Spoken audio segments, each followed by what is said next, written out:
The spirit of Ultimate Warrior will run forever!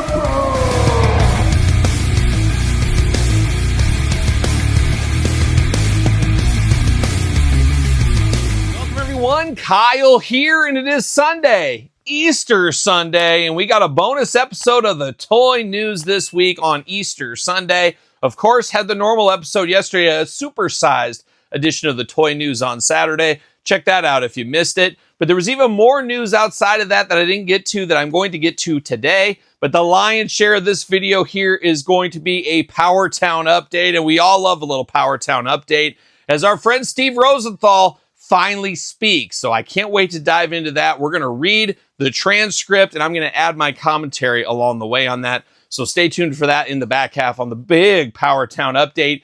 Steve even evokes the name of one Todd McFarlane from the couch. Oh, trying to get a rise out of Todd. Maybe, maybe not. But we're going to discuss all that. We're going to dissect all of that. We're going to read that here in this video. But first, got to plug the Patreon. Major Stars is the giveaway for the month of April. Patreon, your best way to support the channel. All kinds of content over there. Early access to both my YouTube channel videos. Early access to the podcast. Giveaways, Q&As. You name it. It's all happening on Patreon. Appreciate the support over there. And of course, this episode of the Toy News on Easter Sunday brought to you by our friends over there at jaystoysandgames.com. Use discount code Kyle. Save yourself 15% on all in-stock items. Got to get a deal out there. But how about we start with some late-breaking WWE news. Saturday morning as I woke up, this was all over social media. But WWE Mattel Elite Champions 4-pack, apparently a new Target exclusive around the corner. At first, I thought this was a custom, but apparently it is real and has been on eBay already. So I have to imagine this hitting stores sooner rather than later. But the 4 champions with their different versions of the Intercontinental title. Pat Patterson, major pickup here. I'm very excited for an old school Pat Patterson. Now, Pat Patterson, before my time, his time for me was basically the Attitude Era, and that was a whole different Pat Patterson. But we got that in action figure form. I'm here for this one. I'm here for all the legends. That makes sense. First Intercontinental Champion. Then you go to the most famous Intercontinental Champion of all time, and I think the Warrior was the best, Todd McFarlane, but Honky Tonk Man, the greatest Intercontinental Champion. I know Gunther beat the streak. I heard about it a million times, but Honky Tonk Man really made it famous, if you ask me. So great to see him in there. No jumpsuit on this one. Obviously, follow the money, as we always say. CM Punk from his Intercontinental title run isn't a bad move. And then you got Dominic Mysterio on the back half. That's the one I scratch my head on. Not that he's not warranted, not that he's not popular, but we get a lot of Doms. We're going to get a lot of Doms. CM Punk we get a lot of, but it's a throwback CM Punk, so it works. Personally, I would have stuck Gunther in here over Dom. Obviously, Gunther, the longest reigning Intercontinental Champion at this point. Feels like it makes sense with Honky Tonk Man, Pat Patterson, and Gunther. Those are probably the 3 most famous Intercontinental Champions. I mean, you could easily make the case for Bret Hart, Shawn Michaels, Mr. Perfect, Ultimate Warrior. A lot of those guys, I know. But to me, I really think that Pat Patterson, Honky Tonk Man, and Gunther are the 3 you have to put in there. And then the 4th one, it could really go a million ways. Personally, I'd put in the Ultimate Warrior, but I know I'm in the minority. But CM Punk seems to be a good fit to bridge some of that gap too. So either way, this will be coming to Target. You know, we've had these before at Target. Got to get a deal. You know, a lot of people long game these box sets. I totally get that. But I'm guessing this one's going to come sooner rather than later if there's already samples going out on eBay. So I thought that was an interesting one. One thing I did miss in the toy news yesterday was from the big event last week in Indianapolis. I think that's, or was it Wrestle Expo? It's hard to keep these things together here, but Fig Collections was over there. Figure Collections. Use code Kyle. Save 10% over at Figure Collections. We saw the Power Packed Wrestlers, Demolition and Matt Cardona. Some of the final Matt Cardona figures on his way, of course, to the WWE. Signed a few contracts, we know. But we got that coming to the Power Pack Wrestlers, basically your reaction style figures. So Demolition and Cardona coming to that line. Speaking of Cardona, we also saw his Bone Cruncher. We haven't seen a lot of those. Bone Crusher, I guess, more specifically. We haven't seen much from those. I don't know how well those are selling. I do enjoy that line, and I have to imagine Matt Cardona is going to enjoy himself in that line as well. So thought that was kind of cool to see him represented there on his way to the WWE, as we know as well. And then we did see some paint samples of the ICP, some prototype, of course, of ICP retro style figures. I still need to get my order in on those. I'm not the biggest ICP guy. Whoop, whoop. Yep, I know Tom McFarlane, but not here today. I don't know, but I'll probably pick up at least one set of these. Maybe I'll get crazy. I'll pick up 2, and of course, I'll save 10% with code Kyle. So we did see those. We also saw Title Run Toys. Last week, we talked about the Snitsky figure. This week, we got some colorized versions of Snitsky. It's not his fault, after all, as we know. Going to be interested to see how well Snitsky sells for Title Run Toys. We saw our friends over there at Latuni. We did unbox on this very channel, April Fool's Day, the Andre the Giant Rock and Wrestling Andre the Giant, the cartoon from the Hulk Hogan cartoon back in the day. Very cool figure. Definitely, I don't know if a deep cut's the word. I think most people know it, but it is a very fun subline that I would love to see have legs. It's going to be tough to see how those legs are on there with so many of that talent signed to Legends deals. But that being said, the Andre is fun for what it is. And we saw the Ric Flair that is going to go to that line this week in the little prototype form. Now, Ric Flair wasn't a part of that, but it feels like he could have fit in on there. I could have seen that along the way. And I think in an alternate universe, you go into a black hole or something, Ric Flair could have been the $1 Million Man, Ted DiBiase, instead of Ted DiBiase. So it kind of makes sense to have him in there. It just feels like it kind of does fit. Maybe that's just me once again, but it does look good. We saw WrestleFeds. Some of the greatest retro figures have been from WrestleFeds, and they've only put out British Bulldogs so far, but the quality was definitely there. Very excited to see where this company goes in the future. And this week, they did show off some digital imaging of Tatanka. We know Tatanka is around the corner from them. I think Tatanka is going to look very good as well. So kudos to the WrestleFeds team. They also showed off robe sample for Macho Man Randy Savage. You know the people love Randy Savage. A very popular guy. One that's going to sell very well as usual. But how many Randy Savages do we need? Well, to a Savage collector, keep them coming. That's what they're saying. Just like I am with Ultimate Warrior. You know how it is. And then the final bit of news before I guess I got two final bits of news. I'm getting ahead of myself here. Top Rope Collectibles, improved Scorpio, improved Marcus Alexander Bagwell faces. They've been working on that. They've also put improvements on Joey Janela's figures. So Top Rope Collectibles, constant learning, constant improvement, I guess, in action right here, showing some updated looks on those figures. And then the final piece before we get to, of course, the Powertown update. The reason everybody's here, I'm sure.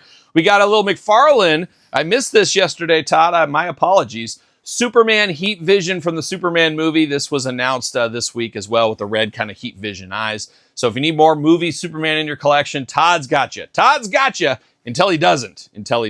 But now that's everything. That's the news I missed from yesterday. But now it's time for the breaking news here. It's time for the Powertown update.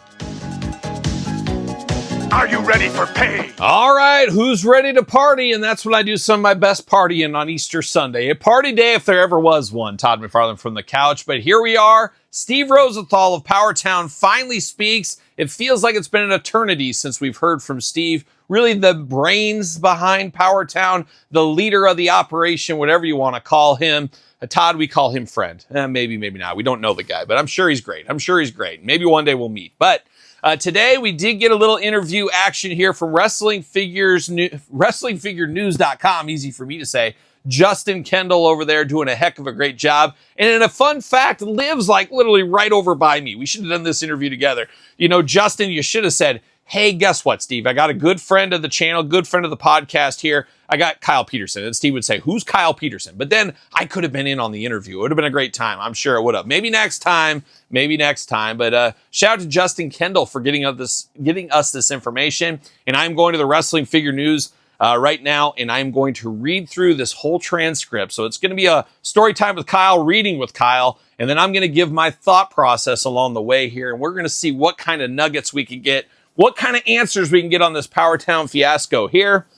And I don't know. We're going to go. And it does say, note this transcript is long. Rosenthal opened with a 20-minute recap of Powertown's history and some new information. It's been edited for clarity. So make note of that. There is some editing, but I'm sure Justin left all the good stuff in here. But I'm going to go through it. I wish I had somebody else here. It would be great if I could be reading Justin's part. And then Todd, if you could come over here and get on mic and read and pretend you're Steve, I think that would be fun. Not in the case. I'll do both. Do I do voices? Nah, I won't do voices. All right, let's dive into it. Pack yourself a lunch, get a cold one on this Easter Sunday. Maybe a Cadbury cream egg or something. We'll see. Steve Rosenthal, I want to start at the beginning because I think it's very, very important to understand that I was totally retired in 2021. I really retired in 17 and 18. Back in the 80s, I was really the guy that was first to market. So he's a little confused on his retirement. So it seems like the ship dates a little bit. We're kind of confused on those two. But I don't know. Everybody's their own man, but I don't know why you'd come out of retirement after 5 years, especially if you're living that good life playing that golf. But anyways, I was really the guy that was first to market. That doesn't mean that I thought of it first. That doesn't mean that Jackie Friedman of LGN, who was a dear friend, a good friend of him apparently before he passed away, didn't think of going to Vince before I did, but I was the first to approach Vince McMahon. And the short of that was, Vince, you could shake Vince's hand, but it doesn't mean that anything you shook on would come to fruition, okay? So I did have a deal with them, and we did start to build the line around Hulk Hogan, and then Galoob stepped in, and LJN stepped in, and eventually Galoob was knocked down, and Jackie Friedman getting the deal with LJNs. So we've heard that story before. I just don't know if I ever heard Steve's name implied as the one doing that. Maybe I missed that along the way, but he says it, so I'm sure it's true. I, that being Steve, not me, Kyle, turned believe so much in wrestling that's when I approached Fern Gagne, as one naturally does, of course. Did some research. I wasn't really a wrestling aficionado, but I learned real quick the ins and outs of the business. I'm sure he did, because I realized it gave me a very, very profitable sector for my company at the time. And met with Vern. We did a deal. I was able to turn the figures in like literally 3 or 4 or 5 months to get them into retail before LJN. Literally 3 or 4 or 5 months. One of those. It seems to always be the case. One of those. We were successful for 3 or 4 or 5 years. What? We were successful for 3, 4, 5 decades. I'm not sure. Fast forwarding to 2021 after I retired, I started to realize just kind of surfing. Couch surfing? That's what my dad does. I don't know if he's talking about that. Especially during COVID, that figures that I was selling at Walmart and Target and every retailer in the United States, and for that matter, worldwide, where wrestling was popular, were being traded for almost $2,000, which I wouldn't pay $2,000 for one of my figures. Okay. And by the way, I didn't save any. Can you imagine? I didn't save any. I think I had some Road Warriors. I had only 2 Road Warriors and Rick Martel, Nick Bockwinkel, which I don't even have anymore. I don't know. I understand saving your figures, but if you're a guy like Steve, and let's say you've made thousands and thousands of figures in your life, are you going to save every single one? Probably not. I've been involved in literally probably 1 million new items in the grocery industry over the last 30 years. Yes, Todd, 30 years. Can you believe that? Do you think I saved them? Well, they would spoil. You're exactly right. Except honey, it doesn't spoil, but neither here nor there. So, I don't know. So, recognize that there was a collectible aspect to what I did in the 80s. I contacted Greg Gagne, as one naturally does. And I said, Greg, we've got to take advantage of this, but let's do it maybe one shot out of the gate or do a Kickstarter. And we've heard about that from Magnum on the Fig Guys this week. Let's go out and get Baron Von Raschke. Once again, the claw, it goes strong, especially up in Minnesota. Let me tell you, people fear that claw in Minnesota. And they don't fear the Von Erich claw. They fear the deadly Baron Von Raschke. Old Jim Raschke? That's what my dad would say. You mean Jim Raschke from Nebraska? Yeah, that's what he'd say. But pretty wild here. But to step back a little bit from some of this here, talking about figures selling for $2,000, I'm not up on my Remcos. Remcos were before my time. I never had an aficionado or Remcos. It was never something for me. So I never really paid attention. But are any of those figures selling for $2,000? There's no way they are loose. I know, what is it, Marty Jannetty and Sean, maybe their shirts are hard to get, and glasses, maybe accessories. I could see maybe a minty, a graded 10 or something, mint on card maybe, but $2,000, that seems a little extreme. But you also have to remember, just like a lot of things that were from back then, people weren't collecting, they were playing with them. But ever since the 90s onward, it's a whole different scenario. To say any Powertown thing is going to be $2,000, I don't think that's going to happen. But he called, let's get Baron, and let's get some of the guys we did in the 80s. I'm sure we can generate a couple of $100,000. Peanuts, right, Todd? Yeah, me too. Very profitably. And maybe do a second one. What happened was, because Greg was so well respected in the marketplace. Now, which marketplace? Business or wrestling? And I think there's aspects of both he's not very well liked in. And he got Magnum TA involved, as you naturally would. Why wouldn't you get Magnum? That we ended up signing in a very, very short time 200 wrestlers. And that was the first thing that was really like, what? What are we doing here? What are we doing? That was kind of where it went. It goes all the way back to Gorgeous George, okay? So we were really coming at this, and Todd, you know all about coming at things. I know you do. At this as a totally retro style figure, even going to do, and again, I'm really bringing the behind the scenes. We were going to introduce Remcos, but one of our partners who was handling the design, basically the digital sculpting, every time he sculpted it, I mean, his sculpts were fantastic. Every time he sculpted a figure, it got close to an Ultra as opposed to a Remco. And I understand that a little bit. You know, in this modern days, it's hard to kind of dumb things down when technology has improved so much. So I can understand how that could be a little challenging for a couple of days, maybe. So we made a decision that, okay, let's move ahead with Ultras. We ended up doing 6 Ultras. And we had an incredible social media promotion that we did. 100%. We've talked about that on the channel. They would send you an email every single day. You got 34 days left to order. You got 33 days left to order, all the way down to the end. And then they would never take down the pre-orders, and then silence. When you want our money, we'll talk to you all day long. But when we got your money, it was nice talking to you. We know how they do over there. But it does say, I couldn't believe it. And we opened up Shopify, which I think I could open up a Shopify if I wanted to, couldn't I? Isn't anybody do that if you want to? Shopify, like anybody else, follow the money. They'll take your money. The number that we did in the first 20 minutes boggled my mind. It really did. I don't even think I even did that kind of number in retail. Really? I have a feeling that, once again, Steve's going to be a salesman, so you always got to take it through those lenses. But back in the Remco days, you're selling to Kmart, you're selling to Walmart, you're selling to Target, you're selling to Toys R Us's, Children's Palace, Hills, Ames, Ben Franklin, Alco, Pamida, and so on and so on. I'm pretty sure you had more orders than you got for Remcos and Ultras. I'm pretty sure you did. And obviously, the first 20 minutes, guess what? That's your hardcore fan base. Any kind of thing. We see this in music. Let's do a little parallel, Todd. We're both businessmen here. I love Judas Priest. I love Megadeth. Megadeth's the perfect example here. Dave Mustaine, Salt of the Earth. Controversial, but Salt of the Earth. He had the new Megadeth album, the final Megadeth album, they say. Is it? I doubt it. But they put the whole promotion behind that final Megadeth album. It's coming, all that. Guess what? It went to number 1 week 1. Megadeth never had a number 1 album before. But in this day and age, you get the hardcore fan base. They all buy week 1. Where are you going to be week 2, 3, 4, 5, and so on? That's the thing. Back in the day, back in the 70s, 60s, 80s, whatever, you'd debut at number 1, but there was a lot of bands that would debut at 64, and then the next week they're up to 47, then they go to 25, and they slowly work their way to 1. Nowadays, first week, you go to any artist outside of the Taylor Swifts of the world, but you go to any artist, they have a huge week 1, and then they fall off the charts week 2 because their loyal fan base bought it, and that's it. That's where we were with Ultras and stuff. You're going to get a huge bump right at the beginning there because these are the people that are salivating. These are the hardcores. Myself, Todd, maybe you watching this. Those are the people that are going to buy. But how did the sales look 2 weeks later? Probably not many. They were trickling in here and there. Maybe the last day of the pre-order, a big bump. We see that with Kickstarter, see that with a lot of stuff. So once again, a little selling going on by Steve. Always be closing, of course. ABC, always be closing. You guys know. But what catapulted us to do after Ultras well was basically get involved with a lot of other different associations, from MLW to TNA to Masked Republic and to Snapping Turtles. We don't forget the Snapping Turtles, but this was part of the downfall. One of the many parts when they write the final book on Powertown. I wish I had time to write that book. Oh, it'd be a great one. But anyways, we introduced the Ultras in September of 23. Pre-orders were in September of 23, and the first figures that I had in my hand were available in January of 24. So you're talking 5 months with tooling, deco, approvals, etc.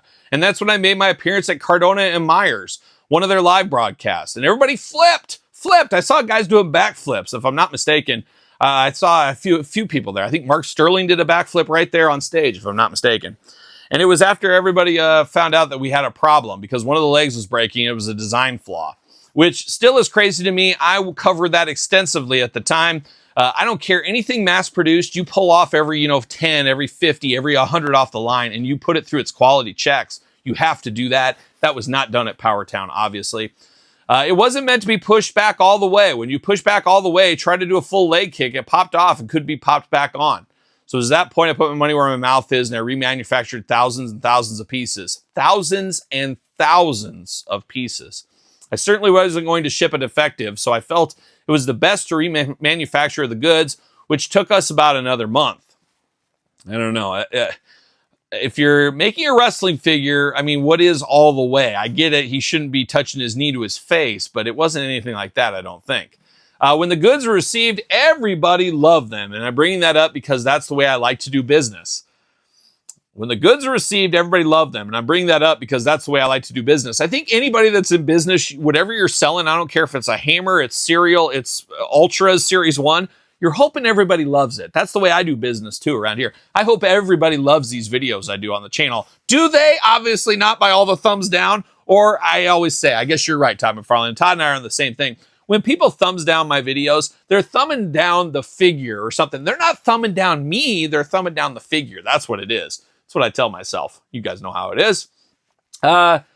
From there, we went from Ultras 1, then we took advantage of the next item out of the box. We did a diamond collection of the Iron Claw. Again, very, very successful. It was a deco change, but we had the girls, Carrie's daughters. They did the forward. It was very, very touching. That was also extremely successful.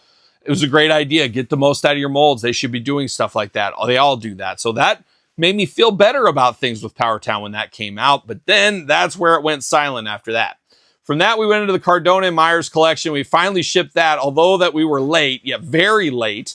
Okay, both Matt and Brian said it was the best figures they ever saw of themselves. Not saying it was the best figures they ever saw necessarily, but I mean, we hit everything from Matt's tan to his face, and we really, really took our time, which is one of the reasons why instead of taking 5 months, it may have taken 8 or 9 months. And I felt like it was well over a year. Am I mistaken on that? I don't know. From there, we went into our plan at the time. We were going to do a pre-order every 6 to 8 weeks, every month. And what happened was after Cardona Myers, we did the Remcos, which were 10 figures. After the Remcos, it was TNA, which were 4 figures. And after TNA, we did Ultras, which is another 6 figures. Now, as a businessman, he put his business hat on. I was going to stay in this for a very, very short amount of time because I'm not a young guy. Like I said, I've been in the business for 40 years, but I'm young at heart. And that goes to what Magnum said on the Fig Guys. Steve's got all the energy. He's got the energy of a salesman. He loves the toy business, and I probably always be in it, and I'll probably always be in it. So kudos to Steve. If he's not truly after a payday and he's doing it for the love of the game, kudos to him. Do what you enjoy. You only got one life. You better make your minutes count along the way. And it was at that point we decided to basically get very, very, very, 3 varies aggressive with the company. So what we did is we started acquiring all of the retro, all with the exception of LJN. We know about that, went to Mattel. All of the retro brands that were available in the marketplace, from original San Francisco toy makers to Remco and Galoob. So we knew about that. So we own those trademarks, and our plan was to utilize all these different formats. Now, I would love it, as there was a post a while back on one of the wrestling boards that somebody that does trademarks said a lot of these trademarks were expiring and they were not being able to be extended on. So I'd be interested to see where that all lies. I don't know. Maybe somebody knows the answer to those. Now, this is Steve talking still. Now, I'm going to make an announcement here that nobody knows, so you're the first to know this. Oh my gosh, needles and pins, folks. It shows what I say. We've acquired the rights to Hasbro, and that has not been announced publicly to anyone. What that means is that we've acquired the rights to utilize the Hasbro Retro logo and their current logo on all wrestling figures. And why are we doing that? Because Hasbro deserves a royalty on all the Hasbros that are out there. That was my approach. What are we doing, Steve? Steve, what are we doing? This, I wish, I'm saying it right now, Todd. I know you don't want me to say this, but I'm going to say it. Steve, contact me. Bring me into the company. Bring me into the fold. I'm not going to ask for $1 million. I'm not, but I'll take it. I'll take it. I can help you with these things. I feel like I can help you. I'm a businessman. I'm a salesman. I've been in the business over 30 years. You're 40. Guess what? I'm over 30 years. This is my, get your toes out, Todd. I want to count these. I think this is like my 32nd year. 32nd year in the game, dealing with Targets, dealing with Walmarts, dealing with a lot of retailers. I've been around the blocks a few times. I know what's going on. This is tomfoolery at its best here, because here's what I'm thinking, and we're going to get more into this. I'm going to read this whole thing. Hasbro deserves it. Hasbro doesn't deserve anything. They deserve a pat on the back. Thanks for making those figures once upon a time. But for Steve to say here in 2026, I feel like I need to give them some money. I need to give them some money. Well, what have they done for you, Steve? They haven't done anything. Oh, they paved the way, but Steve, you paved the way for Remcos. You were before them.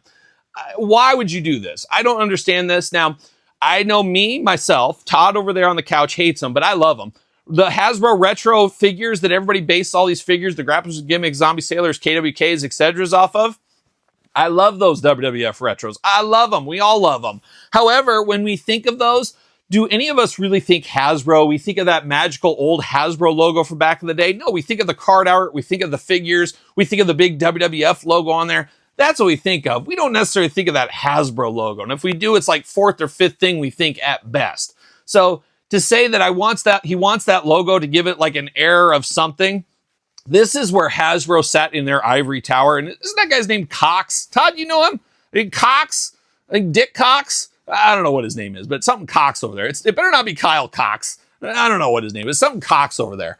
He works at Hasbro. He's the head. He's loving this. He's like, this Steve Rosenthal just called me, say he's going to offer me all this money to use our old logo back in the day and our new one. So he's going to promote our brands, which aren't our brands, which could be dangerous because this could be blowback on Hasbro if they go south, obviously.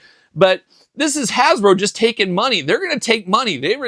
I don't know if they're desperate need for money. I guess it all depends. Everybody's desperate, especially these big corporations. They want every dollar they can out of your wallet, and they want that loose change too. But they're going to obviously say, yes, you can use it. You're going to pay us percentages. You're going to pay us money to use it. Sure, go ahead. And we've seen this with Hasbro. They're licensing stuff all over the place. Hasbro, Mattel are working together. All these different trading cards and stuff. All these like board games and things. Hasbro's in. They want money. They need money. So they see Steve coming and like, sure, Steve, use this kind of stuff. I feel like the position Powertown's right now in, and it is dire. It is truly dire. This is ridiculous. Why would you deal with this now? 10 years of successful stuff down the future. Maybe that's something to look at. And I know Steve says he's older, maybe won't be around, whatever. I think this is the biggest waste of money I've ever seen. Ever. And I've seen some waste, let me tell you. So continuing on here. I don't want to go into the whole plan now, but I think it's important. Now what people are going to say is, sure, you got all these different brands. Ship what you got, 100%. And he says, I get that. I totally get that. We're seeing a theme here with Steve. Repeating 3 times, which is a salesman strategy, a tactic for salesmen to make yourself feel more trustworthy to the person you're trying to sell. I do all this kind of stuff. I've been a salesman. I've done this all the time for many, many years. I don't want to say myself or Steve. Steve, I'm not sure, but Todd, any others? Guess what? You're not 100% authentic when you're working. You got your business hat on. You're punching the clock. You're trying to represent your company. You're moving and shaking. Now, you should have a great relationship with your buyers at these levels, Targets, Walmarts, whatever it may be. But you're not going to tell them all the truth of everything. They're not going to tell you all the truth. I'm not going to tell them all the truth on our company's things, but it's the dance. It's the dance between them. And what Steve is doing here multiple times, what I've read through this, is the very, very, or truly. It's trying to put credibility on him to say, you can trust me. We're buddies. We're just hanging around the old bar. We're like, cheers. Somebody get this guy a beer. And I'm sure Steve, being a guy from the 80s, I've seen a lot of the salesmen from the 80s back in the day. It was, let me take you out golfing. Hey, let's go to the old steak place. What's your favorite steak place in town? Let me get you the biggest steak we can find. Get a couple of drinks in them maybe. And that doesn't happen much anymore in this day and age. But I've seen it. I've had mentors, and that's how they did. Kyle, I never had to use a sales tip. I'd take him to the shoe show. I'd take him to the steakhouse. And I'd seal that deal that next morning. Things don't quite work that way anymore. Stay tuned for my book. Got to get a deal. Todd, you've already been reading that. Okay. Continuing on here. I totally get that. With all that said, I just said, we're not going out of business, okay? Okay, Steve, we know. By the way, I've got a major investment in this company, so we are not going out of business. So kind of saying that like his life savings is on the line in a lot of ways, or at least a good majority of them. So he has no choice but to continue this if he wants to live comfortably. It's not easy to retire. I'm thinking about retirement every single day. It's true. If I could cash out my 401k and not take penalties right now, I would retire today. That's what I would do. I don't know what to do about my life, but working's for the birds, folks. It's for the birds. I need to move on. I need to get something. I don't know. Why am I talking about it? Why am I talking about my retirement? Let's go over my 401k. What do you guys think about the 2065 plan over there? I don't know. Anyways, 2045. Sorry, Todd. Thank you. Back to it. By the way, I've got a major investment in this company, so we're not going out of business. We're going to ship everything that was ordered to everybody who is not canceled. Now, once again, you're not allowed to cancel. They won't let anybody cancel. You can't even get a chargeback or anything. So I say that now. I'll say it again. I'll say it to whoever asks me. There's a lot of people that would like to cancel right now, Steve. There's a lot of people that want their money back, and you've been sitting on it for quite a long time. An egregious amount of time is what it's been. So that's not reading the room, and that's being deceiving people in this interview, because there has been many people that have tried to cancel and they can't get anywhere. And all the things that I just mentioned to you, God willing, I guess, what we reestablish credibility. We're going to stay in this sector, and our goal is to really become a major factor. Once again, 3 times is the charm. That's to seal confidence in him. I don't know. Now, I'll tell you this, that our plan is to have the goods in stock before anybody orders, because obviously pre-orders are a problem, because you're basically taking money and people have to wait 6 or 7 months or a couple of years. You never know. It's all the same, right? So I get all of that. So the plan is to put together an incredible marketing plan with all the different trademarks that we own, from Galoob to Remco to Hasbro, etc., and Powertown, and to have all those goods in stock and having a pre-order type situation where there's a special price up front. And then after that time element expires, we still have additional inventory for people to order. So think of that like Pinnacle Zombie Sailor in a lot of ways. They went up for $50, $55, pulled them down. Now it looks like those Pinnacle figures are going for $75. Unless you go to our friends over there at Jay's Toys and Games, Todd McFarlane, good friend of the McFarlane team, save 15% with code Kyle. A lot of those people got those for under $50 just this week, but they went quick. But it looks like that's what they want to do is, okay, you pre-order from us, you're going to get a discount. But then if you wait to order when they're in stock, you're going to have to pay more. I think I speak for everybody in this collector's community right now. If they put up another pre-order, I think I'll just wait till they're in stock. But then it's like, I want to see somebody actually get them in stock before I buy them in stock is what it's going to come down to. But it makes sense. If all was good and all was dancing well, I think that is a great model. Powertown's got a lot of work to do. I talked about it yesterday in the toy news. You lose a customer a loaf at a time, you get them back a slice at a time. That's one of my great sayings. Somebody put it on a t-shirt. Let's sell those babies. Oh, but the problem is when you get them back a slice at a time, you have to go through that heel first. Does anybody like to eat the heel? Does anybody like to make a peanut butter sandwich out of the heels? Not very many people do. So it's a tough pill to swallow. It's a tough part of the loaf of bread to swallow. And that's where they're at. They're going to have to try to convince people to eat the heel. And that's not good. You're going to have to work through some of those first ones out of the loaf till you get to those beautiful middle ones. Oh my gosh, eating good. Somebody buy the Sara Lee ones. That's what I'm talking about. So we're really trying to identify what we need to do to reestablish ourselves as a company. We have about 30 figures that we have already created. We haven't shipped that we put out in the marketplace. 30 various different individual talents. And again, we're not going to let anybody down on what's being ordered. It kind of feels like, and I know he's got to say that, but it almost feels like, when I beat my wife. Yes, when I beat my wife. No, she beats me, actually. It's a crazy plot twist. But I'm sorry, honey, I didn't want to do this. It kind of feels like that kind of thing. It's like you do something wrong and then you try to convince them that it was their fault. That kind of feels almost like what we're dealing with here. Let's see.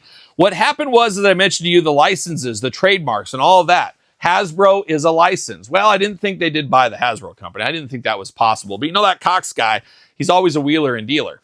So we paid a substantial amount of money to Hasbro to make that deal, and it's a long-term deal. And what we did with the other retro brands is we just acquired them through legal means.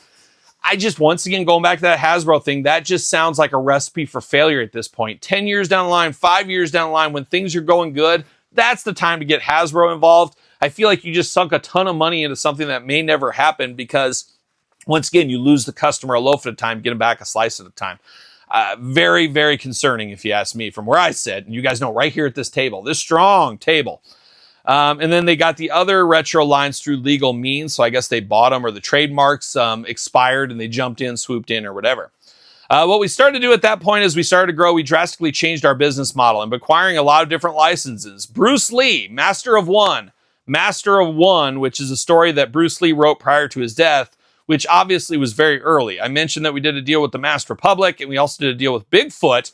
Bigfoot, one of my favorite monster trucks ever, and my favorite hairy bipedal creature. I don't know which way it's going, and I'm here for either of them. Give me the monster truck. Can we get a USA 1? Maybe a Gravedigger? Oh, I'm here for that. Or give me the hairy bipedal creature. But let's see. We did a deal with Bigfoot because Bigfoot has a digital footprint coming out with a brand new TV show. Have you heard of the Bigfoot TV show, Todd? What channel is that going to be on? And what is a Bigfoot show? I mean, I'm in. I don't care. I love Bigfoot. I'm all in on it. But what's it going to be? Is it hopefully it's not Harry and the Hendersons. I want to get Bigfoot I want a two-sided show. And I guess I could role play this in a different video. But I want one where people are hunting Bigfoot, but also Bigfoot's watching the hunters try to hunt him. And I want it to be gritty and sometimes violent and sometimes heartwarming. So I want something like that. But I had no idea there was going to be a Bigfoot TV show coming out. I'm all in on that. I don't know. We'll see how the figures do. Bruce Lee, unfortunately, a lot of Bruce Lee fans, but unfortunately, guess what? Bruce Lee fans are dying every single day. It's at the point where a lot of people think of 70s wrestling superstars. I mean, Steve just talked about it on the Fig Guys. Steve Ogier from, of course, Mattel, talked about the Territories pack and that's never happening again. Obviously, it didn't sell very well. That's Muhammad Ali, Gorilla Monsoon, Harley Race, and Superstar Billy Graham, that 4-pack. You can't sell those 4. Guess what? Bruce Lee's not going to sell either. Now, Bruce Lee, outside of Muhammad Ali, probably has a bigger name than all those guys, especially worldwide. But there's not a lot of people looking for Bruce Lee stuff in this day and age. And I don't think the Zombie Sailor stuff set the world on fire by any aspect. So I don't know how well that's going to go. It's a niche market if there ever was one. So once again, getting into Master Public, getting into Bigfoot, getting into Bruce Lee, you're getting too far away. And I've heard rumors about him getting Karate Kid figures as well. We're getting too far away what brought us to the dance, and we haven't even got to the dance yet. So it's crazy. We started to create a toy company of which Powertown is part of. At this point, it really was a full-blown enormous impact on our financials. And the tariffs, Todd, came along. Now they're not necessarily excuses, they're business reasons. Well, sounds that way. And I put more money in. We now have investors, and we were definitely going to right the ship. We are kind of re-emphasizing what we want to focus on. We're bringing in new people. We've had some changes in our team. This is a very long one. I think this is going to be an hour-long video, guys. I think so. I'm not saying thing out of school here because TA and I are on the same page. The delays really had an impact on Greg and Magnum. They're more than just involved in Powertown. They have a persona. They make a lot of appearances. They have a fan base. They do a lot of signings. 100%. I totally understand that too. They have a world outside of Powertown. Magnum has his cellular job or whatever, construction job. He's got things. As an example, TA did a pod with Dale Earnhardt. The pod was strictly about wrestling and things that took place in wrestling in the history. He even talked about his accident, things like that. He got a lot of very, once again, times 3, positive responses on it. But then people started banging away at Powertown. It's just not fair to TA. I disagree. It is fair to TA because guess what? If TA is part of something where they have $1,000 roughly, in my case, your mileage may vary. I feel like TA being a big part and the most vocal part, because Steve's been in the weeds for the last year, TA's the face of the company at this point, or was. So people want answers. I don't fault people that because guess what? Money's hard to earn in a good economy, a good day. It's rough out there right now. There's a lot of crazy stuff going on. People need their money. And I guarantee you ask anybody that pre-ordered Powertown if they knew all these shenanigans were going to go on, they would not be a part of this. There's not one person that would be a part of it. And TA is the only one they can see via fan base channels, via social media. He's the only one that's somewhat approachable. You can't get a hold of Ganya hardly anywhere. Steve's MIA. So he is unfortunately the de facto face. And Steve should be thanking him for taking all those bullets for him, in all honesty. It says, TA and I are very, very dear friends. So he left out one very. So mark that down. I think there's something to read into that. We still talk a lot, but that's the only reason that they left. It has nothing to do with anything else. There's no falling out. And Magnum has confirmed that on the Fig Guys this week. So I could have said, okay, let's fold up shop and forget about it. It's over. I'll go back to playing golf in Florida. Oh, beautiful this time here. What if you ever played with Tiger Woods? I don't know. Just saying. And everybody else will do whatever it is they have to do. But no, that's not the way I want to do it. Well, what would they do if he's the leader of the company and he walked away and Magnum took his ball and went home? What would we do? I don't know. But no, that's not the way I wanted to do it. So that is not the way I want my legacy to be. So we are going to ship everything that we ordered to the people that still have orders in place. The company is going to be made up of ... I can't say who the Hasbro executive is, but I can tell you that I will share that with you in a week or so. So feel free to buzz me back 10 or then, I guess what that's supposed to be. So Justin Kittle on the clock. You better be buzzing him back, Justin. We're bringing in some very, very unique, only 2 on that one. I'm seeing a trend here, 2s and 3s. I think that gets your point across in different ways. Some very unique designers from competition that I think are going to be just unbelievable for the company.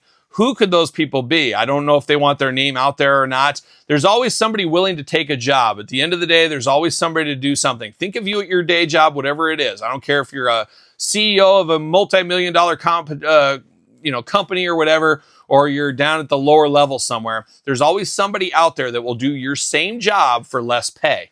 Always remember that. Always put that in your brain. But it is interesting. I'm not sure who would go overwork there. We saw the whole Hal Haney situation where he needed money for his wife's surgery or something like that. And Steve just didn't even reply to him at all. He had a meltdown, all that. So I got to think some of these designers talk to each other from what I understand and what I've seen over the last 10 years or whatever, being in this world a little bit deeper than I was when I was a kid. Maybe, I don't know, whatever you want to say it.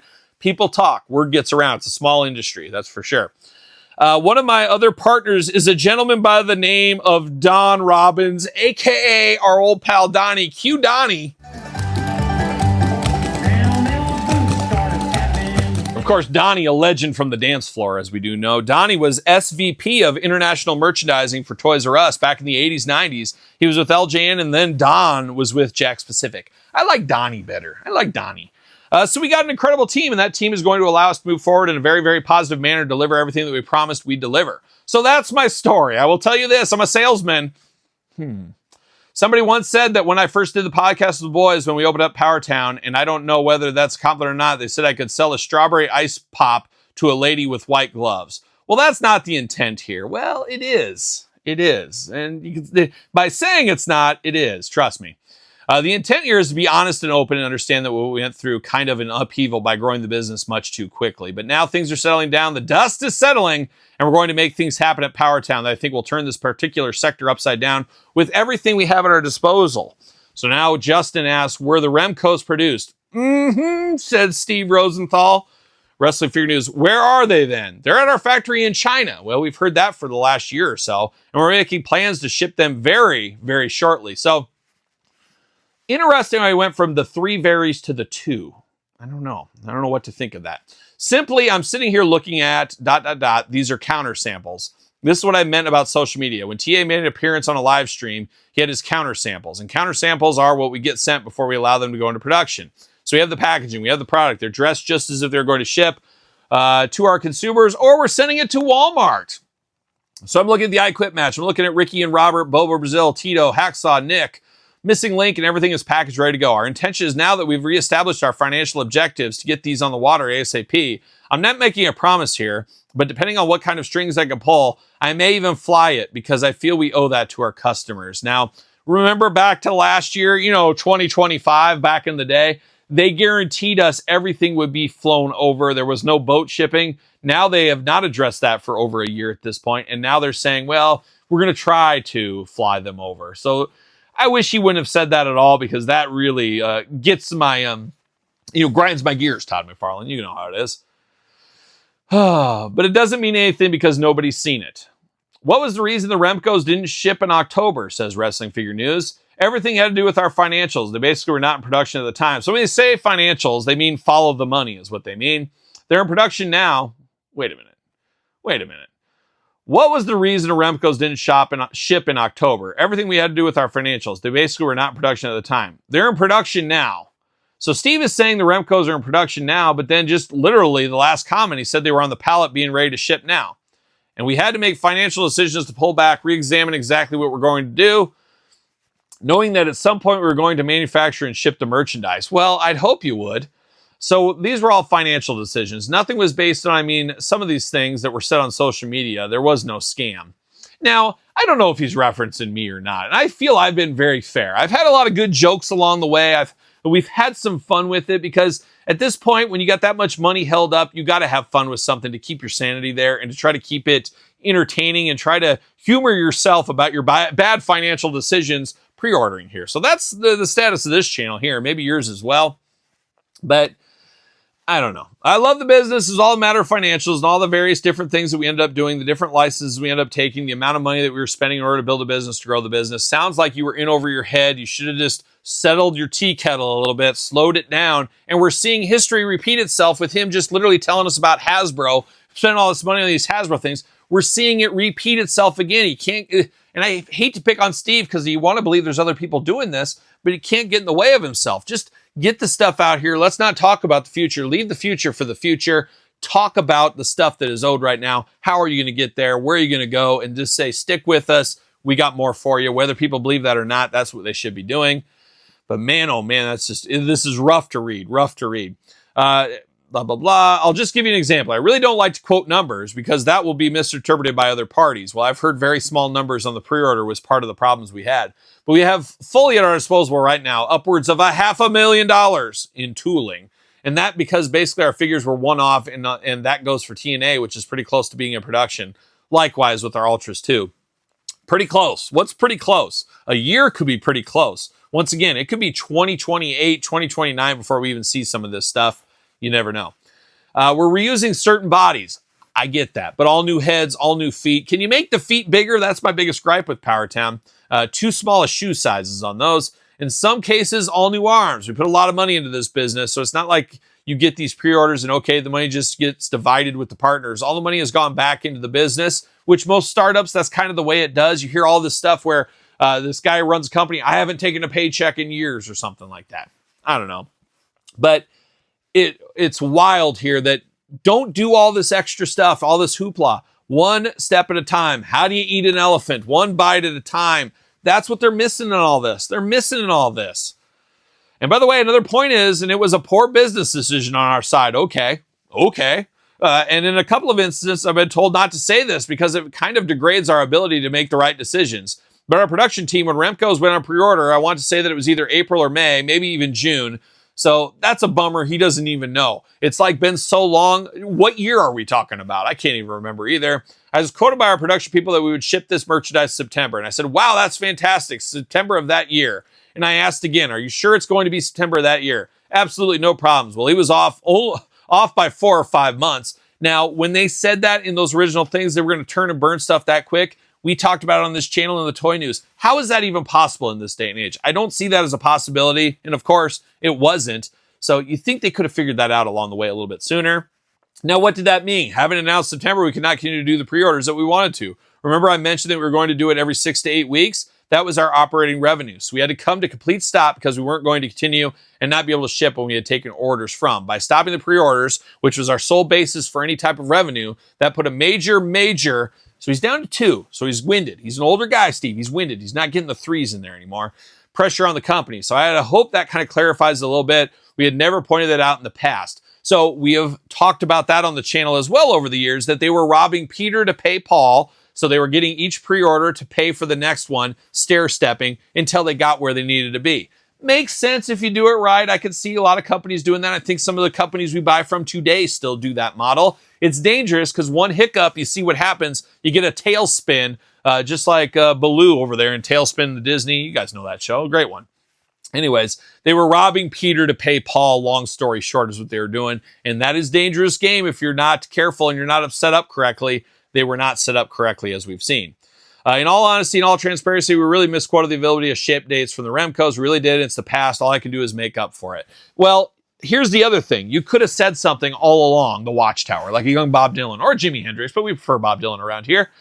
You could have been saying something through social media. As we say all the time on the channel, social media is free. Communication is free. There's a lot that could have been done there to save face. Transparency would have went a heck of a long way, and it would have helped your brand in the future that you hope to have. Wrestling Figure News. What has changed with Powertown for the company's financial situation? It's all outside investors, which is not good. Let me tell you that, because investors, they want a quick return on their money. They want to see growth, and if you don't get it, they'll cut your legs off. Dangerous game right here, because we're growing the company in a direction that is beyond simply wrestling figures. And knowing the background of some of the team, we have investors that are investing in us. And I talked about this yesterday in the Toy News. How could you ever, if you're any kind of an investor, look up Powertown? You're like, okay, they want $1 million. You know, I'm going to Google and just see what people are saying about this company. I don't think there's anything good out there. So what kind of investors are these? Are these the kind of guys that send you an email? Like, I get emails every single day. Kyle, your channel is great. I love the quality you put out, but your views are so low. You could be doing millions of views on all your videos and all this stuff. But just pay me, X amount of money and I'll get it turned around. That's kind of what it feels like here, is what it feels like. Like I said at the beginning, this is going to be a really short-lived thing. I'm telling you, really, honestly, I never expected to go back to work. And at this point, with all this shenanigans, why would you even want to stay in this? That's what I don't understand. Like everybody else, I thought I would just enjoy my retirement years, although I love the business. It's like The Godfather, when he said, you try to get out, you get sucked right back in. Well, that's what happened to me. And I do understand that a little bit, just personally. I could see myself quitting and then consulting maybe on the back half. I don't know if I'd, go full in, but I could see consulting. And I think that's what Steve should have done, probably consulted. Because this has become a passion again. And we decided that if we were going to grow the business and we weren't going to self-fund it, let's get out inside investors and invest in the company, give them a piece of the equity, and that's the direction we took. Steve, at the beginning of this interview, said he wasn't a big wrestling fan. He really didn't know a lot about wrestling. He's in the toy game, of course, but doesn't know wrestling, and now all of a sudden he's got like this huge passion for wrestling. That just doesn't sit right with me. That feels weird. I mean, I get it. You grow to like something. You grow to understand something, but it feels weird that he has this huge passion for wrestling all of a sudden. I don't know. The $500,000 I quoted is basically an asset the company has because we own all the tooling. We have the tooling for Ultras. We have the tooling for Remcos. And when you do a Remco, even though it's one body, there are so many other pieces to the puzzle. Remco, I think it was 28 tools. Ultra was close to 200,000 in tooling to make the type of product that we wanted to make. And then again, I put more money back into it because they were remanufactured. And again, these are not excuses, they're reasons. And now my voice is going. Good thing here, I got Monster. Good friend of the channel, Monster Ultra. Maybe, maybe not. That goes down smooth. This is my 12th Monster of the day. I might do 13 later. You know, it's Easter. I should party a little bit. But Monster, waiting for that sponsorship. And honestly, maybe sooner than later. I hate to talk my business dealings like Steve Rosenthal, but may have had a meeting 2 Fridays ago. Just saying. Just saying. Where are we here? Back in the 80s when I was selling at retail, we had hiccups. We had days that we couldn't meet with Walmart, but it was a different time, a different place, different product. Nothing worse than, and this happened to me all the time when I used to meet with Walmart. I'd have a meeting time with them, and then they would just like send me an email 2 minutes before that meeting time saying, oh, we're going to have to reschedule the meeting. Oh, no big deal. I only drove 5 hours here to get to this meeting. No big deal at all. You know, you can't blame Walmart because they're your customer. Anyways, I get back to the social media thing. I could talk to the buyer and get his blessing to ship later or to do this or do that, or let's run an ad to make sure that it's late. Can't do that here. Well, you can actually. There is a lot of ways to do it in the modern times here. You can run coupons, you can run ads, you can promote on Facebook, all that kind of stuff. There's a lot you can actually do. This whole pre-order thing is black and white. Put the pre-order out there, you take the orders, you expect to ship it. We didn't do that, and we didn't do that. And I'm not begging. I'm not groveling for anybody's forgiveness. There are problems that we caused, but we're going to make up for it in a lot of different ways. Wrestling figure news. So just to clarify, Remcos have been produced, TNA will go into production, and Ultras will go into production, but have not been produced. Correct. We still have some approvals that we're going to need. I'm just not satisfied with some of the heads. Bodies are cool, but we're really close now, really close. So once again, we thought we pre-ordered something. We got those images. That's what, and now they're going to be totally different, look totally different, and you still expect us to pay the money for something we didn't originally sign off on? I don't know. I'm not sure if you're aware that the factory we utilize, which is Lucky Yay, you can feel free to look them up online under the Lucky Group. Not too far away from KWK's factory, for those keeping track at home. They're really one of the foremost manufacturers of action figures in China. They have their own factories. They have a compound in Shenzhen, right outside of Shenzhen, and they're really the company that put McFarlane in business. Todd from the couch evoking your name. And they were the exclusive manufacturer of McFarlane figures until Todd sold 50% of his company to somebody in Canada. And I believe that was Red Green, was it not? Did you sell it to Red Green? He was on PBS back in the day around these parts. And I think Todd sold half of his business to them, if I'm not mistaken. But he evoked Todd McFarlane's name, which is always dangerous. That's a name that you don't want to mess with. But they're fantastic, and we're still in bed with them. Well, I hope it's a big bed. I can't say that Galoob will necessarily stay there, or original San Francisco toy makers will stay there, or Hasbro's will stay there, only because those figures are not nearly as intricate as what we're doing with Remcos and with Ultras. You don't have an excessive amount of articulation. Some of them are static figures. So we've got a lot of different ways that we can move on that new merchandise. So original San Francisco toy makers, are they going to make them like those, or are they going to make them more like Big Rubber Guy style? That'll be interesting to see, but I'm not going to hold my breath we ever see those in my lifetime. Wrestling figure news. So there was speculation that you weren't working with the Lucky Group or at their factories anymore, that you had lost space there. No, let me tell you something, brother, about the Ye brothers. Okay, just so you understand, Frankie Ye, of course, we know Frankie. And Simon, Simon's a heck of a, that's the real guy. He's the Donnie of the group. And all the brothers, they have known since 81. When Lucky Ye went into business and became a trading company, Donnie opened them up to be a major factor with Toys R Us. Toys R Us stores, every store had been flipped. Every store basically the same set. You walk down the aisle, but when you walked into Toys R Us, the entire left-hand wall was basically anything under $9, and that was all Lucky Group. And they did tremendous amount of business with Toys R Us. Donnie is very close to the family. We all are. We consider them friends, but they're also our business partners in China. Now, I wonder if Steve and Donnie speak to the Ye brothers in Chinese. Are they fluent in Chinese? I feel like if you're really good friends with them, you'd learn their language. I don't know. But anybody who thinks we're not doing business with Lucky anymore is 100% wrong. Right now, that's the only factor we're using. Wrestling figure news. As far as TNA goes, I know that Ringside now has the license to produce figures for them. They already produced one. Does Powertown still have contract with TNA? Steve says yes. Wrestling figure news says how. Rosenthal says yes. Yeah, in fact, I got to pick up the slack on all of this because basically that was being handled by Terry. But I'm going to put together a call because Brian Myers has been involved. Brian helped us get the license. We're very thankful for that, but I hope to resurrect everything that has kind of fallen apart, and that'll be my next task. Now, Brian has taken a lot of heat for obviously protecting TNA in this whole thing, and I get it. He works for TNA, takes a paycheck, so he can't be totally out there on everything. If I had any recommendation to Brian, which he wouldn't listen to either anyways, I would say stay away from all this. Let TNA management, somebody inside TNA handle this. Wash your hands of it going forward. You can champion it when you get them in the hands of everybody. You could be the person from like the Elite Squad or whatever that shows them, does YouTube videos and stuff. But I would stay away of any of the business dealings if I was Brian Myers. But I'm not. That's on me. It's not Terry. It's not on Gray. It's going to be up to me to speak to their president and see if I can smooth things over. Contract has not been canceled. The agreement has not been canceled. We do not have an exclusive deal with them. In fact, very, very, very, back again. Few deals in the licensing industry are exclusive other than with some of our talent. And that was done for a certain reason, which was called into question when Powertown first started. Yeah, a lot of stuff. We see it in action figures. Primarily, a lot of things go to Target or Walmart first, and it's 30, 60, 90 days, then it goes everywhere else. We see that a lot. You see it Mattel Creations. Sometimes there's a lot of that. We do not have a deal anymore with Major League Wrestling because we couldn't get it out in time frame. They wanted to get out. But we do have a deal with Mass Republic, which is Lucha Libre. That was going to be the Lucha Libre as 6 figures. We're going to be Remco's. That was going to be the next pre-order, but we stopped. How can we have people put up more money? Can't do business like that. Well, you could say after the Remco's, they should have stopped asking for money at that point. So, wrestling figure news, you no longer have MLW license, but you're looking to put out Galoobs. Yes, in fact, Steve. Yes, in fact, it's all done. The MLW designs, digitals, it's all done because those were going to be the first Galoobs that we're going to introduce into the marketplace. And Top Rope Collectibles has beat them to the punch at this point. Now, there is a possibility of reinvigorating the relationship. We'll see, but we got a lot of priorities on our plate. Our first priority, Remco's, TNA's, and Ultras. Finish that, get that out, and everything else will be an incredible gift to collectors. Okay?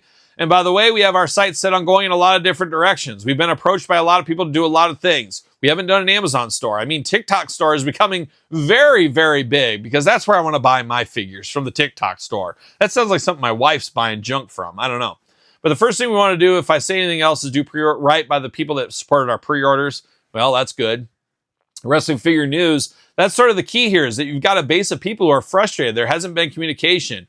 That when they have requested refunds, they haven't been able to get them. And now we're 2 years in for the pre-orders and people are wondering if they lost their money or if they're going to get their figure. So I love to see this question here.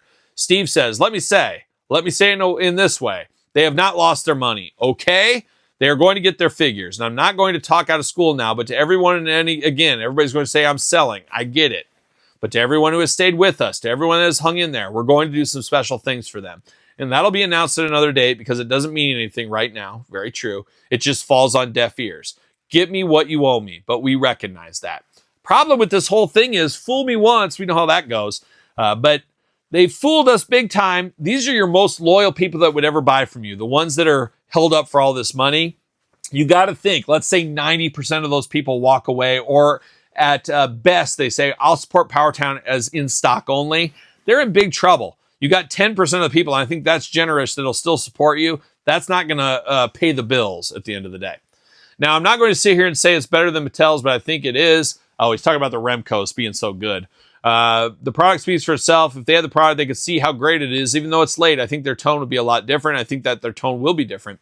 I personally know I will review all these figures on the channel, and I might do some ball busting, Todd. I always do all the time. But if they're great figures, they're great figures. I call it like I see them. I give my opinion. It's just my opinion on these things. And by no means would I just dog on them. If they were the greatest thing ever, you wouldn't hear me saying these are hot garbage or anything like that. I had some issues with Pinnacle Zombies, as we saw, but I did have some quality issues. But at the same token, Abdullah the Butcher could be the figure of the year this year. So I'm just going to call it on my opinion, and that's all it's going to be. Now, there's definitely going to be people that are going to 100% walk away from us. I totally get it. I totally understand that. Agree. Totally, completely, 100% understand that. Hopefully, maybe in the future, if they see the manner in which we're handling our pre-orders, which means everything's going in stock, you order it, we ship it. Okay, maybe we'll turn them around. That's the best bet at this point. It's going to be tough, but, the whole bread analogy once again. Believe me, it's frustrating to me, and I said this to TA on many occasions. It's frustrating to me when I see a lot of things and a lot of other companies are doing. A lot of them are showing 1s and 2s. Maybe we bit off more than we could chew by introducing 10 Remco's. Again, it's not just the body. It's all the soft goods that go into it, the type of thing. It's all the video preparation, the promotion, all things we have to do to get ready for pre-orders. So maybe we should have looked at what our competition was doing, and rather than introducing 10 figures, maybe 3. Maybe we could have been in that situation. Big, think big. It's a very short in stature, but think big. 100%. This isn't the 80s or the early 90s anymore. I think most waves at best are 6 figures. I think 4 would have been a good start. I think they should have done that. Wrestling figure news. So you've talked about Donnie Robbins. What's his role at Powertown outside of dancing? Oh, that's a good question by Justin. I may have added that, maybe. Rosenthal, he is really our liaison overseas. Once merchandise gets through production, he gets overseas. He goes to Hong Kong. He checks it out. He does the QC. We are in touch with him pretty much on a daily basis. Video calls, etc. For example, Ultras, he was over there for maybe a month.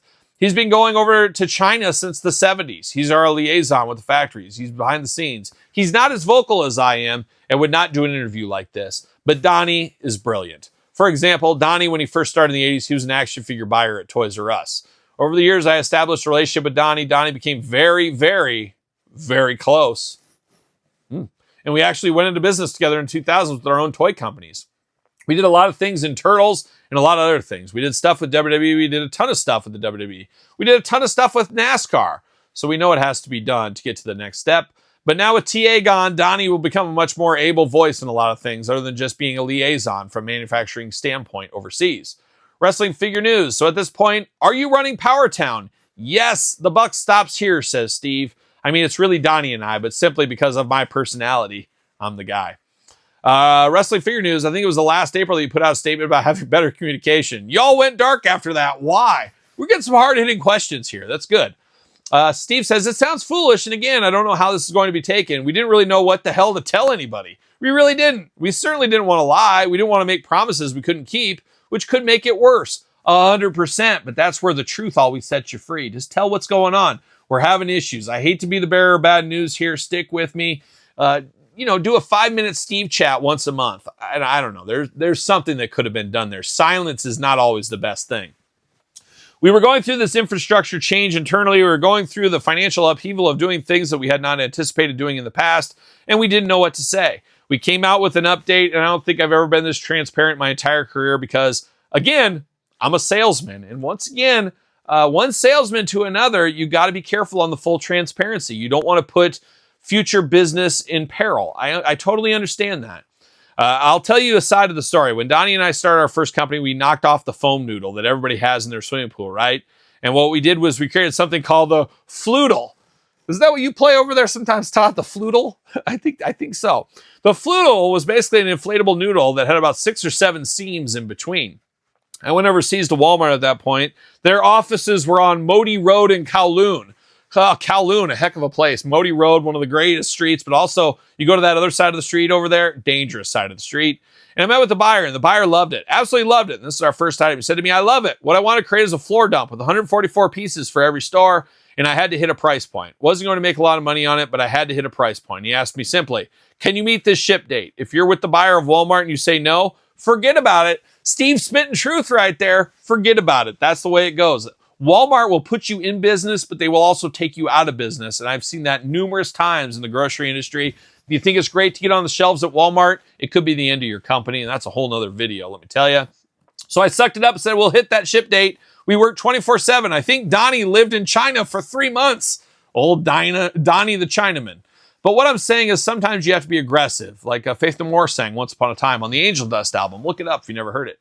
Say something to a buyer to make sure you get the order. Once you get the order, this is retail. I'm not talking pre-orders. In this case, pre-orders, we just didn't know what to say. And we do have a PR agency, and they said sometimes silence is better than saying the wrong thing. True, but not in this situation, let me tell you. So we were just caught between a rock and a hard place, and we were wrong. Yep, I could have told them that. That's why they need me on retainer. I can help them. I don't know. Can I? I can't help myself sometimes. But could I have said what I'm saying now and actually get it across? It was very, very difficult. We just didn't know how to answer because we couldn't give you a ship date. We couldn't go into a 2-minute dissertation like I did with you. But 2 minutes? I feel like I've been talking for an hour at this point. But all that's going to change. It's going to change now that everything is shaken out. We're bringing in more people, probably going to hire a third-party company to handle our communications. I would say that's probably best at this point. I would say so. Every time you do a pre-order, you're looking at upwards of 4,000 or 5,000 different individual orders. And that's a lot for a small company to answer. Did they hit that many, though? I don't know, but he's a salesman. He's not going to tell you that. Was it right in hindsight not communicating? It was wrong. But if we had to put something out there that wasn't the truth again, so confirming they were lying to us, it could have been worse. So that's the only way that I can answer. I wish I could say something different. Is the company in a financial place at this moment to deliver on promises? Oh yeah, we just had to take a step backwards and reevaluate our finances. They had to follow the money, Jesse Ventura style. and we're going to put our money. And we recognize the fact that we have all these new licenses and all these new opportunities and other opportunities. By the way, a lot of it's retail. So I think they're fooling themselves. They think they're going to go to Walmart and Target. Look at the Legends line with Kurt Hennig, Bulldog, Bobby Heenan right now on the star pegs. I have 14 Targets in my vicinity. Every peg is packed full of them. None of them are selling. Do we think the Missing Link and Bobo Brazil Remcos are going to sell? They are not going to sell. Retail is going to eat them alive, and it's going to kill their business if that is the case. Unless they're going somewhere else. I don't know. So the order positions would be staggering when it comes to things like Bruce Lee and stuff like that. Once again, you think Bruce Lee is going to go nuts at Walmart and Target in the toy aisle? Would it go nuts in the NECA section? I honestly do not think it would. I don't know. That's what we said, okay, let's put together an investment position. Let's offer some of our equity and show what we can do over a period of 5 years. We got a lot of interest, and it took us a good year to get to a place where we found basically the partner we wanted to be a part and parcel in this. Wrestling Figure News says, as far as the company names has changed a few times. I've seen Kedazzle, I've seen Boomerang. What is the name? Steve says, as far as I'm concerned, it's Powertown. So get that boomerang out of your mouth. Powertown never went away. There was always Powertown. It was our wrestling figures. He goes on and talks about Kedazzle here. We don't need to read this. We had Powertown. We had the parent company above that. So basically, it's kind of like you got a Mondelez, and then you got Oreo, Chips Ahoy. You got things underneath that. It's kind of like you've got Major Bendy's Big Rubber Guys Collect Major. It seems like that's kind of the thing they were going for. Wrestling Figure News. So there is a plan to still take some items to mass retail. This is going to be interesting. Steve, we are going to market the Hasbro property exactly the way Hasbro marketed it from 91 to 94. Those 3 years between when LJN had it and then Jakks. All the cards are going to be the same. All the color iterations are going to be the same because it's got Hasbro on it. It's a perfect opportunity for retail. Just because it says Hasbro doesn't mean it's a perfect opportunity for retail. We see a lot of stuff that's dog for Hasbro. And when you think back to the Hasbros, I don't know if your Toys R Us's, Children's Palaces, Targets, Walmarts were like mine, you would see massive end caps with massive displays and massive properties where you pretty much knew that, okay, my grandma's coming to town this Friday. I know I can go to Toys R Us. I'll be able to get that Macho Man. I'll be able to get that Hulk Hogan. A lot's changed since those days. So I don't know how that's going to go. We had interest from the Targets and Walmarts of the world, especially on Remco, because historically that was a great brand back in the 80s.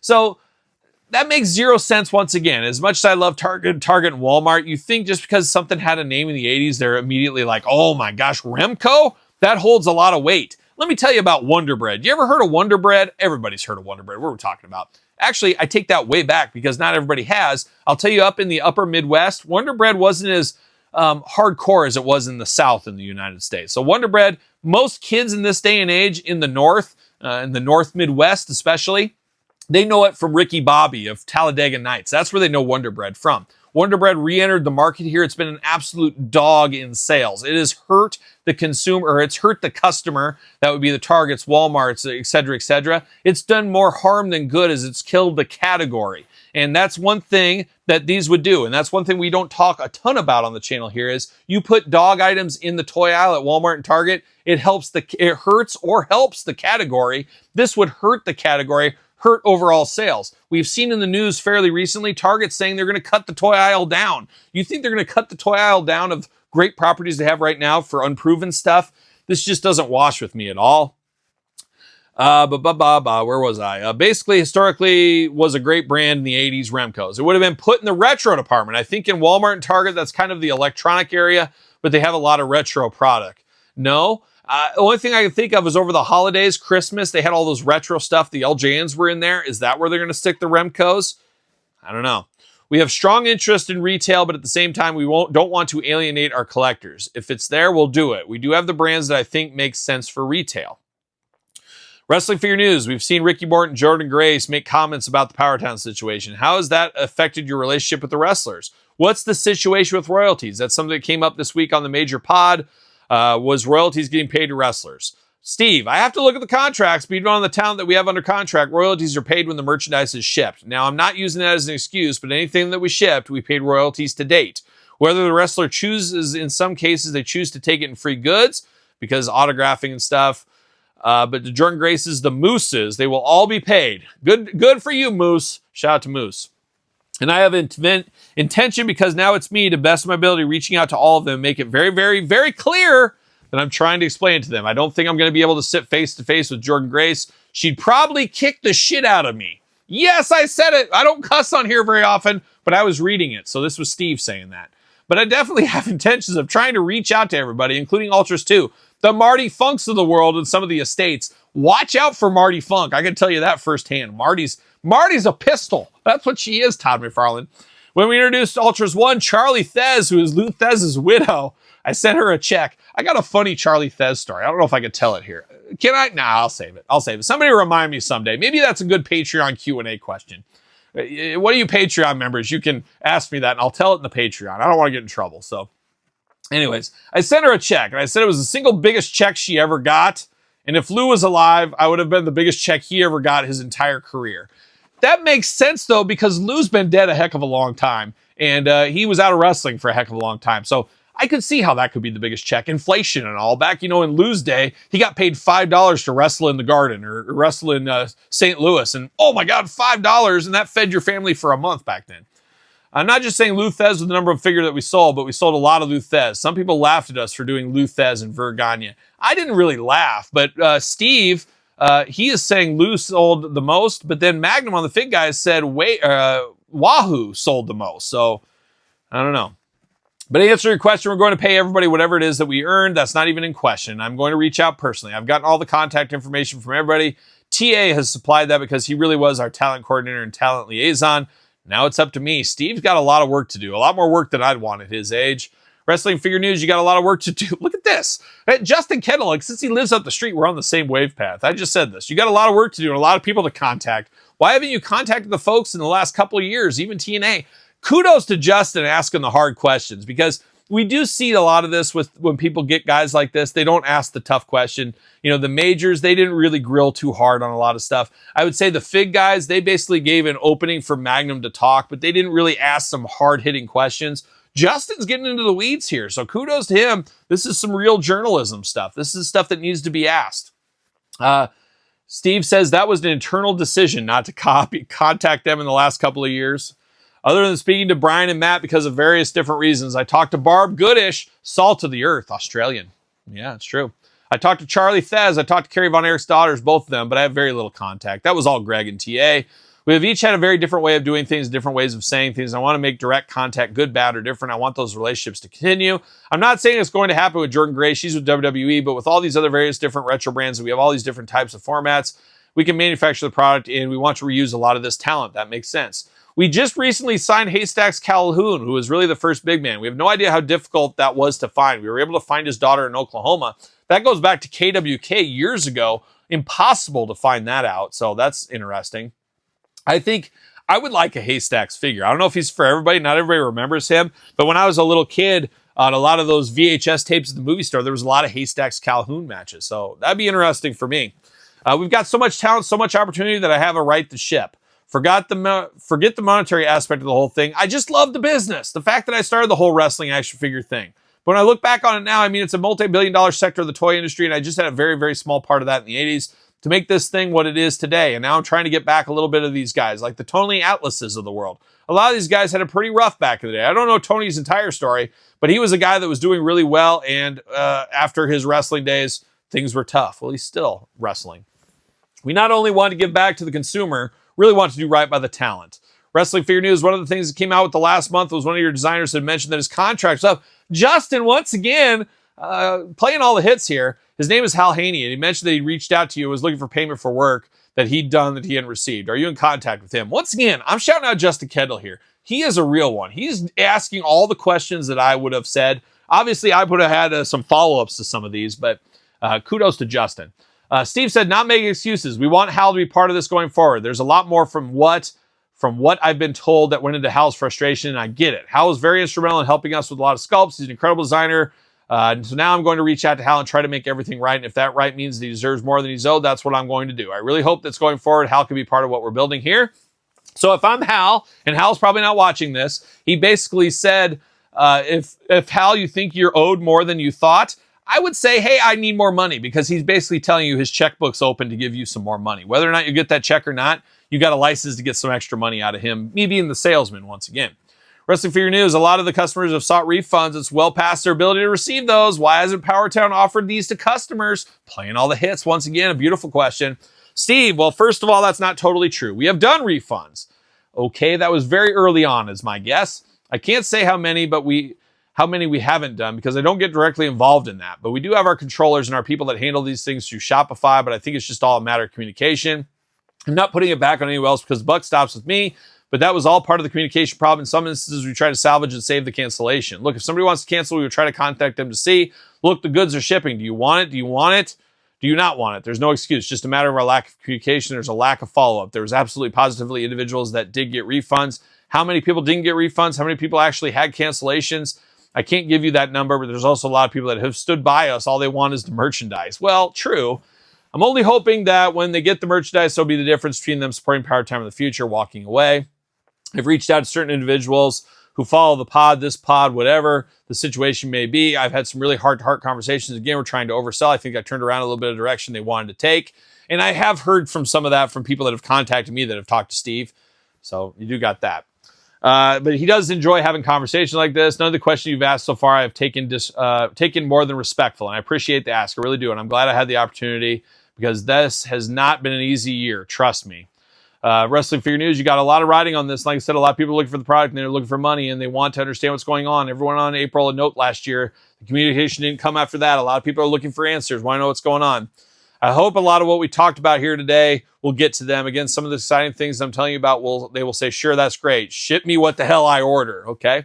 I get that. The frustrating part has been with the deals we have in the hopper. Hasbro, official San Francisco toy makers, talent, just haven't been able to do it. We're at a standstill. Now our intent to revive the thing. We're reviving the right way. 100% receivable in our credibility. I could just imagine people are saying, yeah, here he goes, Steve again. Like I said, I can tell I can sell a strawberry popsicle to a lady with white gloves. That's not the way I want this to be taken at all. So I appreciate you reaching out. And then Wrestling Figure News says, we'll be waiting to see what comes next.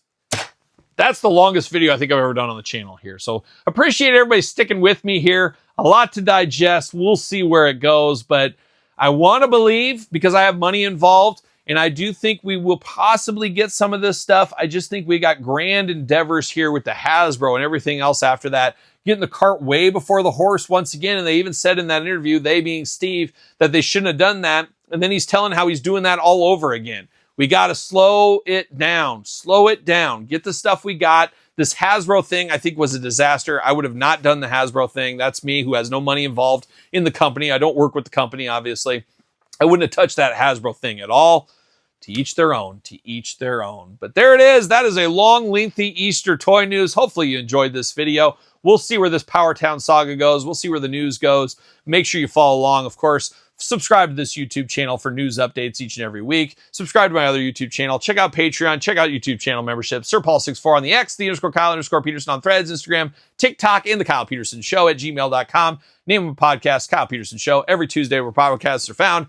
Videocast on YouTube. So for a lengthy toy news podcast or toy news Powertown update, how about that? I'm Kyle. See you guys all real soon.